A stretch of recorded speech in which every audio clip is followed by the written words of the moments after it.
Okay, let's continue the discussion about the derivatives of the trigonometric functions.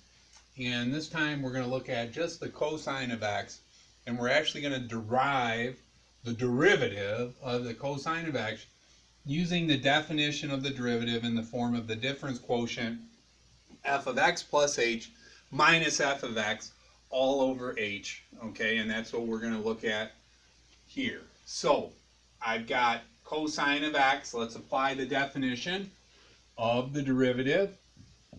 F prime of x equals the limit as h goes to 0 of the cosine of x plus h minus the cosine of x all over h. So we've applied the definition of the derivative to the cosine function here. Okay, and let's find that derivative. All right, in the numerator, I've got the angle sum for a cosine, so going back to trig, again, nice pattern. Cosine, cosine, sine, sine. Switch the sign, because it's the cosine. I keep my angles the same. XH, XH as far as the order is concerned. And then we're minusing a cosine of x. And again, here we are, all over h. Okay? So I see in my numerator, I've got only two terms in common, and that's the cosine x's.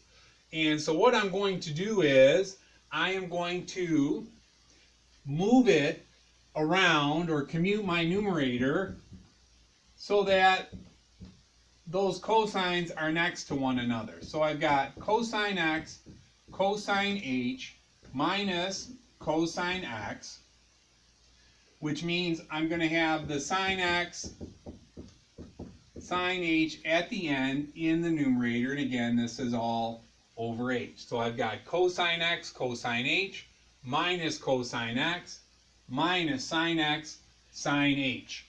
Okay, and the reason we commute the numerator is so that we can factor out the cosine x. So I've got the limit as h goes to 0 of cosine x times cosine h minus 1 all over h minus sine x sine h all over h.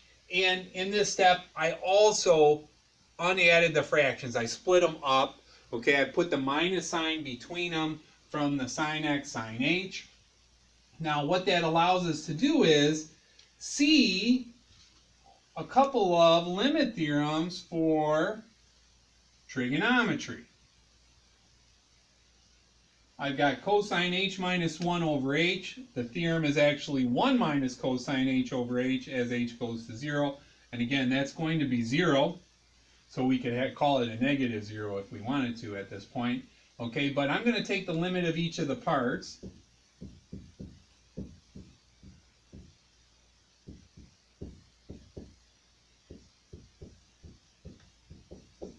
So I've got the limit of cosine x, then I've got that quantity cosine h minus 1 over h, minus the limit as h goes to 0 of the sine of x times the sine of h over h.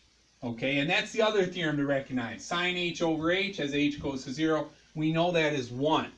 So what that tells us is that our first part is cosine x, this is 0. Cosine x times 0 is 0. The limit of 0 is 0.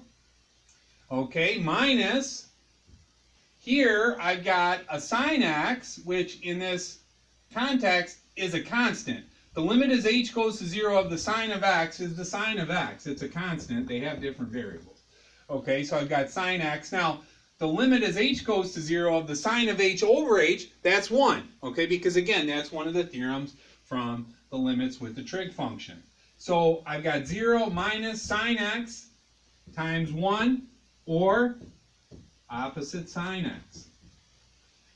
Okay, so what that tells us then is the derivative of the cosine function is opposite sine function, or negative sine x.